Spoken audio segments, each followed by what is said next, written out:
Dear students, I think you all are well by the grace of Almighty. Welcome to Mitros Academic Corner. Today I am going to teach you simple future oblique simple future indefinite tense. প্রথমে বাংলা সংজ্ঞায় আসি। কোনো কাজ ভবিষ্যৎকালে হইবে এরূপ বোঝাবে।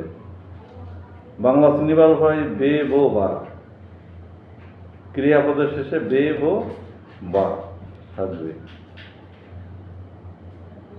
গঠন প্রণালী সাবজেক্ট প্লাস সাহায্যকারী ভার্ব শ্যাল উইল এবং মূল ভার্বের প্রেজেন্ট ফর্ম।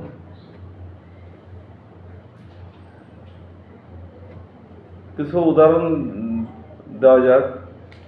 আমি ঢাকা যাব, I shall go to Dhaka. আমরা কাজটি করিব, we shall do the work. সে আসিবে, হি উইল কাম। তারা যাবে, দে উইল গো। এখানে লক্ষণীয় বিষয় হলো ফার্স্ট পার্সনের পরে শ্যাল আর সব জায়গায় উইল বসে। তাহলে আবার কিছু উদাহরণ দিই। আমি তোমাকে সাহায্য করব, আই শ্যাল হেল্প ইউ। সে আমাকে সাহায্য করবে, হি উইল হেল্প মি। আমরা সেখানে যাব, we shall go home, we shall go there. তারা এখানে আসবে, দে উইল কাম হিয়ার। তাহলে ফিউচার ইনডেফিনাইট বা সিম্পল ফিউচার টেন্স অত্যন্ত সোজা। শিক্ষার্থীরা একটি মনোযোগ সহকারে বাংলা ক্রিয়াপদের দিকে লক্ষ্য করলে বুঝতে পারবে এটা কোন টেন্স।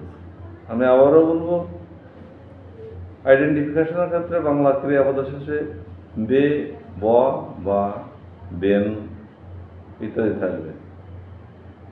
আমি আবারও বলছি, গঠন প্রণালী সাবজেক্টের পরে সাহায্যকারী ভার্ব শ্যাল উইল আর মূল ভার্বের প্রেজেন্ট ফর্ম। তা শ্যাল উইলের ব্যবহারটা আমি দেখিয়েছি। আমি আবারও বলছি, ফার্স্ট পার্সনের পরে শ্যাল আর সকল ক্ষেত্রে উইল। আমি আবার উদাহরণ দেবো, আমি ভাত খাবো, আই শ্যাল ইট রাইস। আমরা সেখানে যাব, উই শ্যাল গো দেয়ার। সে ভাত খাবে, হি উইল ইট রাইস। তারা এখানে আসবে, দে উইল কাম হিয়ার। আশা করি শিক্ষার্থীরা সিম্পল ফিউচার টেন্স বা ফিউচার ইনডেফিনিট টেন্স বুঝতে সমস্যা হবে না। আবারও সামনের ভিডিও দেখার জন্য তোমাদের আমন্ত্রণ রইল। এখন আর নয়, থ্যাঙ্কস।